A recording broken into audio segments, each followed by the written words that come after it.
தம் கிருபை பெரிதல்லோ, என் ஜீவனிலும் அதே இம்மட்டும் காத்ததுவே. இன்னும் தேவை கிருபை தாருமே, இன்னும் தேவை கிருபை தாருமே.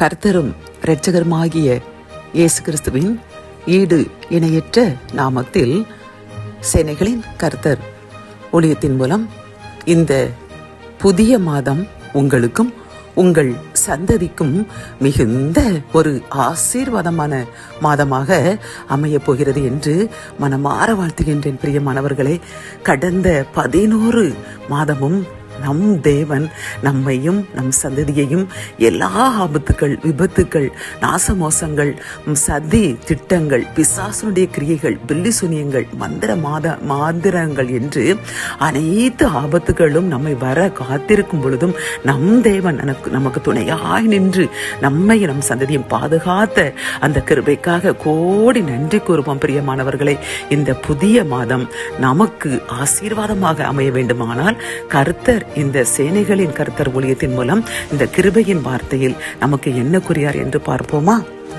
சங்கீதம் 110:1. கர்த்தர் என் ஆண்டவரை நோக்கி, நான் உம்முடைய சத்துருக்களை உமக்கு பாதபடியாக்கி போடும் வரைக்கும் நீர் என்னுடைய வலது பரிசத்தில் உட்காரும். கத்தோலிக்க வேதாகமம் இவ்வாறு கூறுகின்றது. ஆண்டவர் என் தலைவரிடம், நான் உம் பகைவரை உமக்கு கால் மணையாக்கும் வரை நீர் என் வலப்பக்கம் வீற்றிரும் என்று கூறுகின்றது.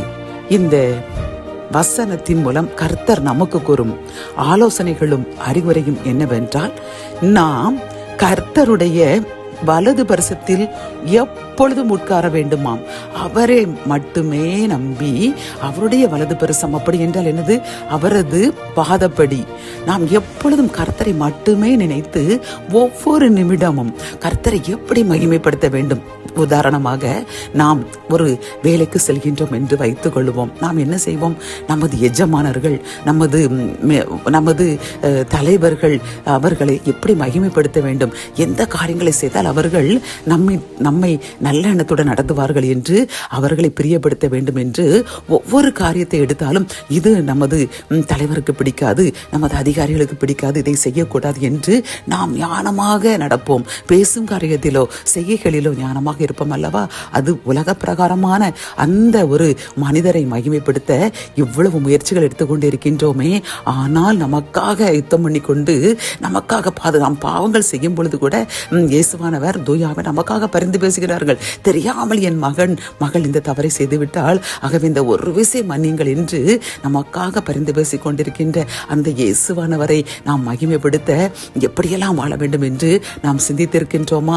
இந்த மாதத்தில் 1ஆம் தேதியில் கர்த்தர் நம்மிடம் கூறுகின்றார், நீ எனது வலது பரிசத்தில் அமர்ந்து உனக்காகவும் உன் பிள்ளைகளுக்காகவும் உன் சந்ததிகளுக்காகவும் அன்றாடி கொண்டே இரு, என்னை மட்டுமே தேடிக்கொண்டு இரு, எனது வாக்குத்தத்தங்களை நம்பி காத்திரு.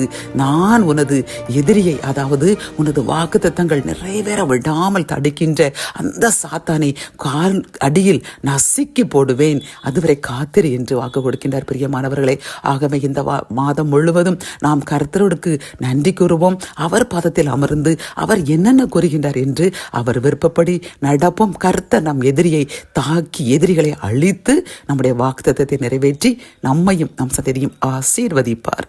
ஜபம். என் அன்பு தகப்பனே, இந்த வசனத்தின் மூலமாக நாங்கள் முது பாதப்படியில் முது வலது பக்கத்தில் எப்பொழுதும் அமர தகுதி உள்ளவர்களாக ஜெபித்து கொண்டே இருக்க வேண்டும், உம்மை நோக்கி விண்ணப்பம் பண்ண வேண்டும் என்று கூறின இந்த அருமையான வசனத்திற்காக நன்றி அப்பா. என்னுடன் சேர்ந்து யார் யாரெல்லாம் நாங்கள் இன்றிலிருந்து உமக்கு பிரியமாய் நடப்போம், எப்பொழுதும் ஜெபிப்போம், உம்மை மகிமைப்படுத்துவதற்கான காரியங்களை நாங்கள் மேற்கொள்வோம் என்று உறுதி எடுக்கின்ற எங்களுக்காக ஜெபிக்கின்றோம். எங்கள் உறுதியை ஏற்றுக்கொள்ளுங்க, எதிரிகளை அழித்து வாக்குத்தத்தங்களை நிறைவேற்றுங்க. மீட்பர் இயேசுவின் மூலம் ஜெபங்கேளும் நல்ல தகப்பனே, ஆமேன்.